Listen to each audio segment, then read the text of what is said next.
Hi guys, I'm Ryan Houston and welcome to my fly tying channel.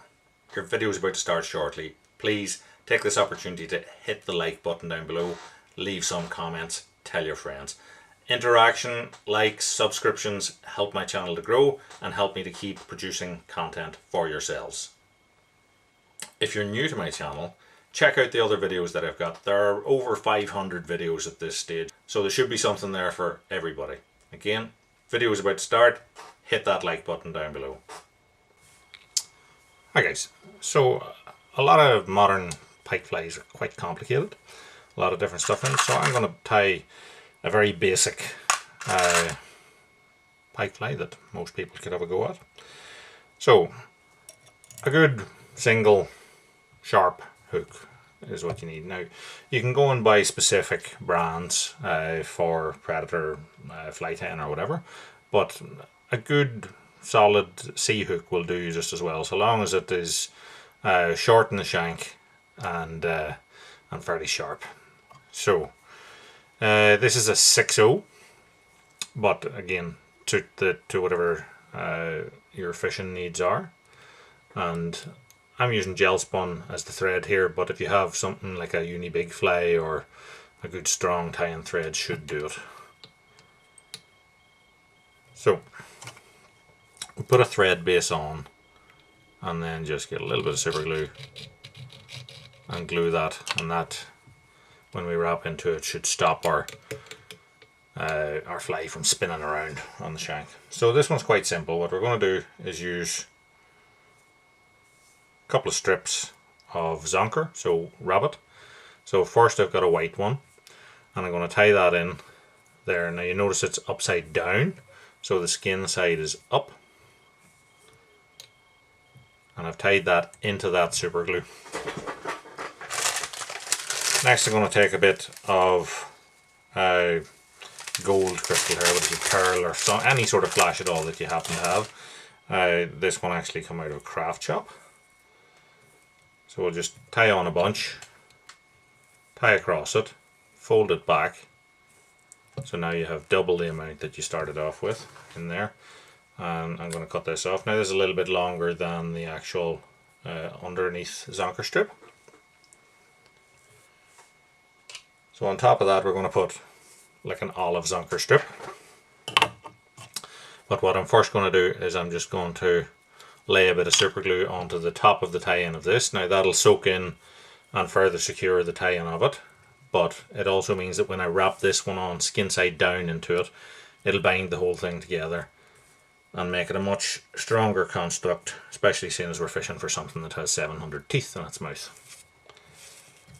So to me, rabbit strip, although it's a little bit harder to cast than your modern materials, to me there's nothing that moves quite like it. So next what I'm going to do, and it's not 100% necessary, is I'm going to put a little bit of red dubbing in here. So this is just a simple flash type dubbing.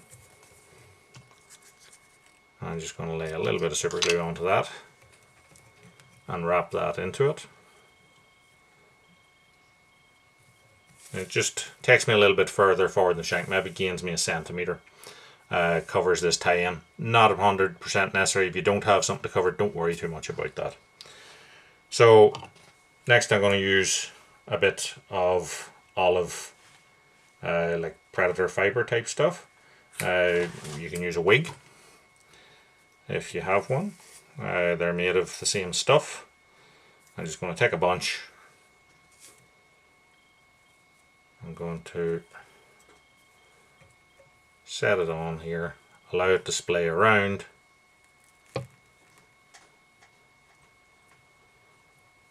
and tie over that. Just create a nice tight collar to tie it down.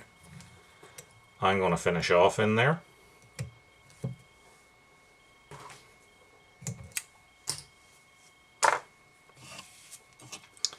And then I'm going to take my super glue and I'm going to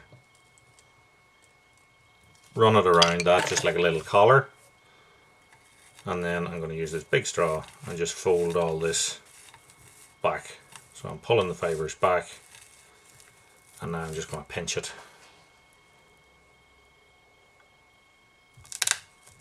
and that should set a sort of flat shaped head. So that is our fly. So basically this is sort of like representing something like a little perch. I'm going to take a marker and I'm just going to run a few black stripes along the fly.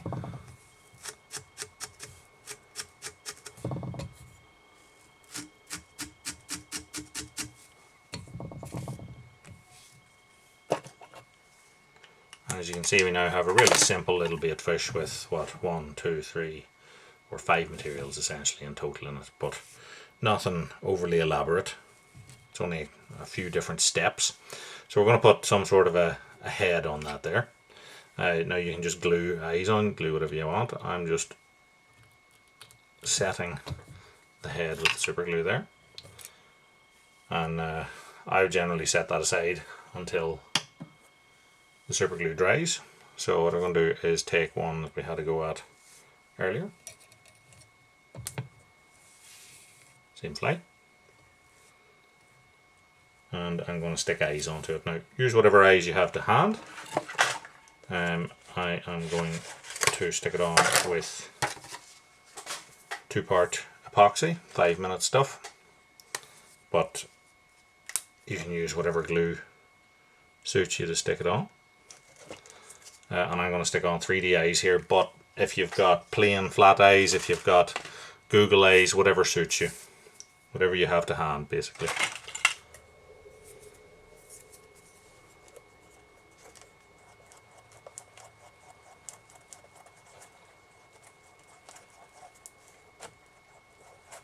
I'm just mixing the epoxy together.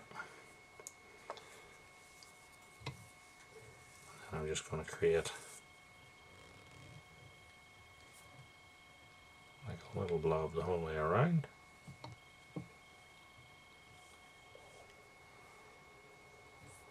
Put a bit of it on the side there. Dig it in.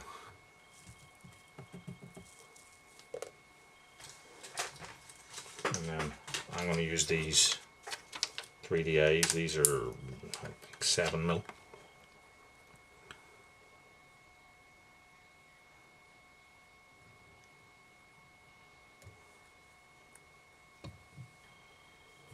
Just set them on the side. Dig them into the epoxy. And that is our fly done.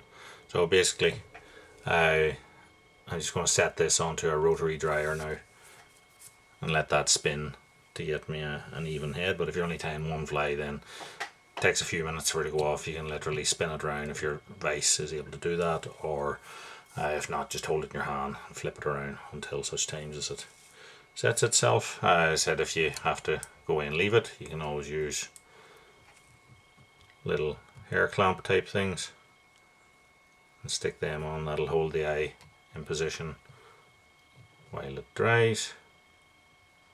Just push it till it's where it is where you want it to go, and just set that. So hopefully you like what you see. If you did, give us a like. Liking helps the channel to grow, so hit the button down below. Subscribe as well to keep up to date with whatever other videos I post, and until next time, tight lines, and thanks for watching.